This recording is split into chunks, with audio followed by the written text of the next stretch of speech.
सुई है और ये धागा है। अगर एक एक्टर सुई में धागा डालेगा तो कैसे डालेगा ये देखिए। अगर एक सुपरस्टार सुई में धागा डालेगा तो कैसे डालेगा वो भी देखिए। अब आप कहेंगे कि सुई और धागे की कहानी क्यों? क्योंकि कहानी नवाजुद्दीन सिद्दीकी की है। नवाजुद्दीन सिद्दीकी से किसी बड़े आदमी ने यह कहा था कि देखो, एक्टर और सुपरस्टार में फर्क होता है। एक्टर जब सुई में धागा डालता है ना तो पूरी परफेक्शन के साथ डालता है, लगा रहता है क्योंकि उसे हर चीज परफेक्ट चाहिए। लेकिन जब सलमान खान जैसा कोई सुपरस्टार सुई में धागा डालता है तो किसी का ध्यान सुई धागे पर होता ही नहीं है, लोग सलमान खान को देखते हैं। लेकिन नवाज ने तय किया कि वो एक्टर बनेंगे, स्टार नहीं, सुपरस्टार नहीं। खैर, आज कहानी नवाजुद्दीन सिद्दीकी की, और यकीन मानिए ये कहानी ऐसी है जिससे आपको बहुत कुछ सीखने को मिलेगा। तो पूरा वीडियो जरूर देखिएगा और नवाज की कहानी से आप क्या कुछ सीखे ये वीडियो के कमेंट बॉक्स में जरूर बताइएगा।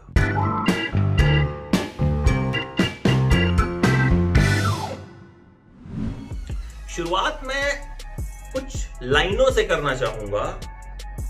एक बगल में चांद होगा, एक बगल में रोटियां, एक बगल में नींद होगी, एक बगल में लोरियां। हम चांद पर रोटी की चादर डालकर सो जाएंगे और नींद से कह देंगे लोरी कल सुनाने आएंगे। नवाजुद्दीन की ही फिल्म की लाइनें हैं गैंग्स ऑफ वासेपुर की। ऐसा ही था नवाजुद्दीन का बचपन। यूपी के मुजफ्फरनगर के बुढ़ाना गांव में पैदा हुए थे। 9 भाई बहन थे नवाजुद्दीन के, और परिवार जो है वो कोई बहुत ज्यादा पैसे वाला तो था नहीं।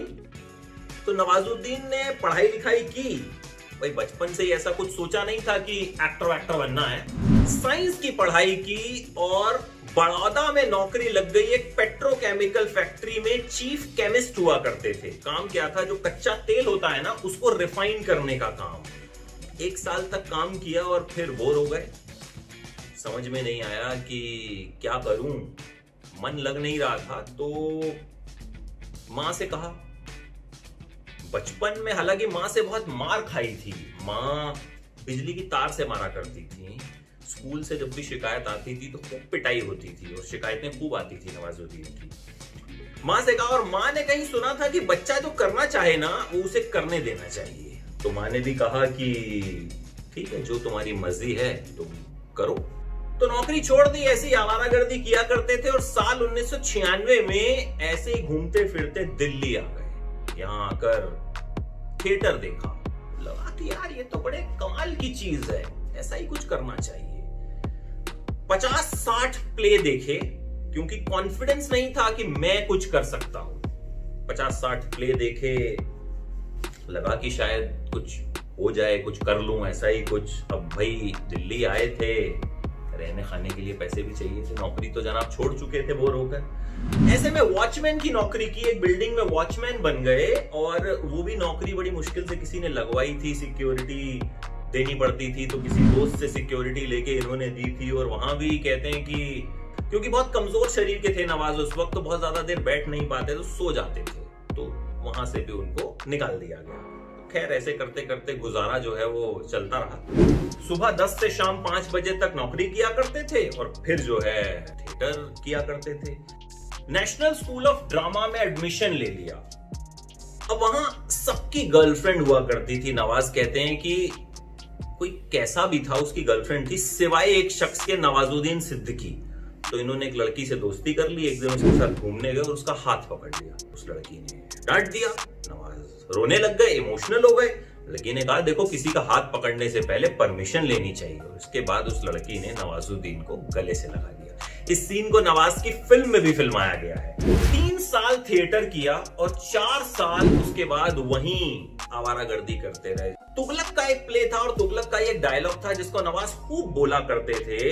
इसमें तुगलक अपनी सौतेली मां से कहता है, मेरे हाथों मारे जाने वाले सब लोगों के नाम तुमने बता दिए, लेकिन संपन्न शहर के शहाबुद्दीन को भूल गई। असल में वही तो मेरी कारगुजारियों का सबसे बड़ा सबूत था। मैंने उसकी लाश में खंजर कई दफा भौंका ताकि लोगों को यह जाहिर हो सके कि बागियों के साथ क्या होता है। ये जो डायलॉग था ये नवाजुद्दीन कई साल तक बोलते रहे। इस प्ले को उन्होंने खूब किया। अब थिएटर में पैसा तो देखिए ज्यादा होता नहीं है, तो नवाजुद्दीन को लगा कि भाई यहां तो भूखे मरने की नौबत आ गई है, और अब जब भूखा ही मरना है तो दिल्ली में क्यों मरूं, मुंबई चलता हूं, शायद कुछ हो जाए।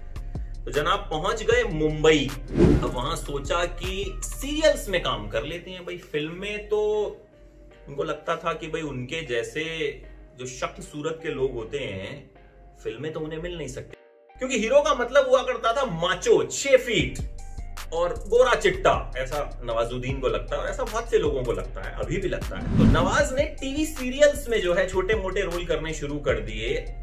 यहां दिक्कत थी कि नवाज के पास जूनियर आर्टिस्ट का कार्ड नहीं था, तो कोऑर्डिनेटर पकड़ लेता था।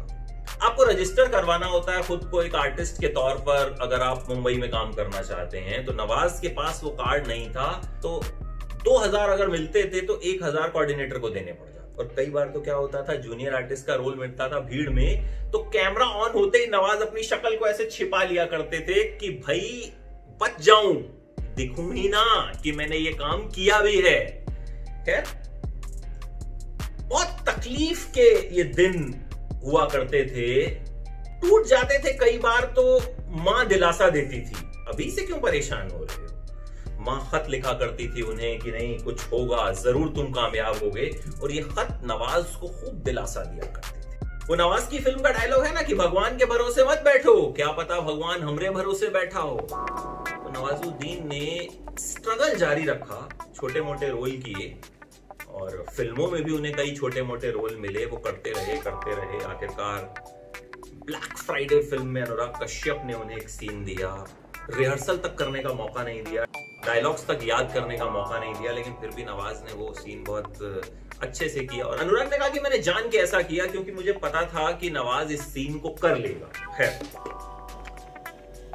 फिल्मों में छोटे मोटे रोल मिलते रहे, लेकिन नवाज के टैलेंट को अभी वो पहचान नहीं मिल रही थी जिसके वो हकदार थे। फिर फिल्म कहानी से उन्हें कुछ हद तक पहचान मिली। फिल्म में वो विलेन के किरदार में थे। और इसके बाद आई वो फिल्म जिसने नवाज को वो कामयाबी दिलवाई जिसके वो हकदार थे, गैंग्स ऑफ वासेपुर।